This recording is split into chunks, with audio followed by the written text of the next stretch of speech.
परचाए थो। रोअंदन खे रब तूं ई पल में प्यार ॾई परचाए थो। झोलीअ में ॾई ख़ुशियूं किन खे वापसि वारे रुआरे थो। रोअंदन खे रब तूं ई पल में प्यार ॾई परचाए थो। रोअंदन खे रब तूं ई पल में प्यार ॾई परचाए थो। झोलीअ में ॾई ख़ुशियूं किन खे वापसि वारे रुआरे थो। रोअंदन खे रब तूं ई पल में तुंहिंजी मर्ज़ीअ साईं मालिक जग में कख पन चुरंदो आ। हर हिकु कमु ई तुंहिंजी रज़ा सां रहंदो ऐं पिण ठहंदो आ। तुंहिंजे मर्ज़ीअ साईं मालिक जग में कख पन चुरंदो आ। हर हिकु कमु ई तुंहिंजे रज़ा सां रहंदो ऐं पिण ठहंदो आ। पंहिंजे मर्ज़ीअ जे तूं मुताबिक़ जग जो चरखो हलाई थो।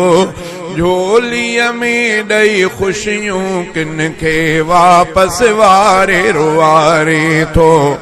रोअंदन खे रब तूं ई पल में प्यार ॾई परचाए थो।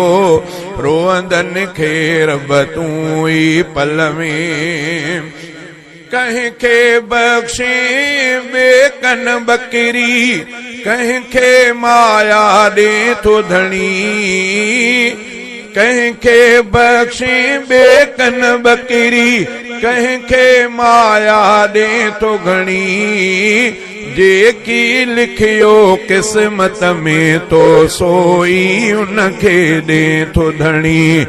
जेकी लिखियो क़िस्मत में तो सोई उनखे ॾे थो धणी। कंहिंखे धीअरु कंहिंखे पुटड़ा कंहिंखे धीअरु कंहिंखे पुटड़ा कंहिंखे सिक में सिकाए थो। कंहिंखे धीअरु कंहिंखे पुटड़ा कंहिंखे सिक में सिकाए थो। झोलीअ में ॾई ख़ुशियूं किन खे वापसि वारे रुआरे थो। रोअंदन खे रब तूं ई पल में मौत हयाती तुंहिंजे हथ आ।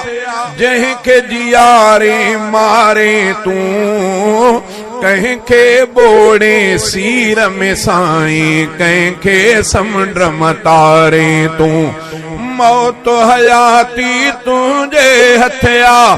जंहिंखे जियारे मारे तूं कंहिंखे ॿोड़े सीर में साईं कंहिंखे समुंड मतारे तूं।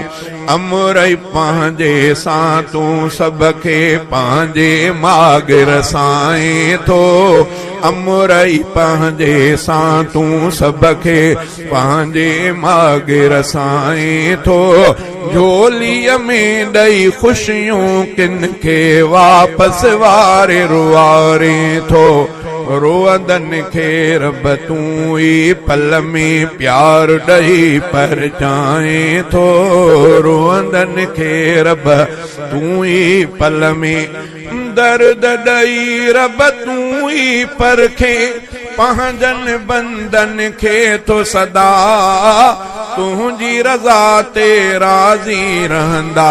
गुलशन जहिड़ा खोड़ बंदा दर्द ॾई रब तूं ई परखे।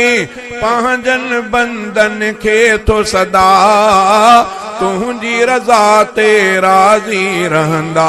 गुलशन जहिड़ा खोड़ बंदा तूं ई दरमल तूं ई दाता तूं ई दर्द मिटाए थो। तूं ई दरमल तूं ई दाता तूं ई दर्द मिटाए थो। झोलीअ में ॾई ख़ुशियूं किन खे वापसि वारे रुवारे थो झोलीअ में ॾई ख़ुशियूं किन खे वापसि वारे रुवारे थो रोअंदनि खे रब तूं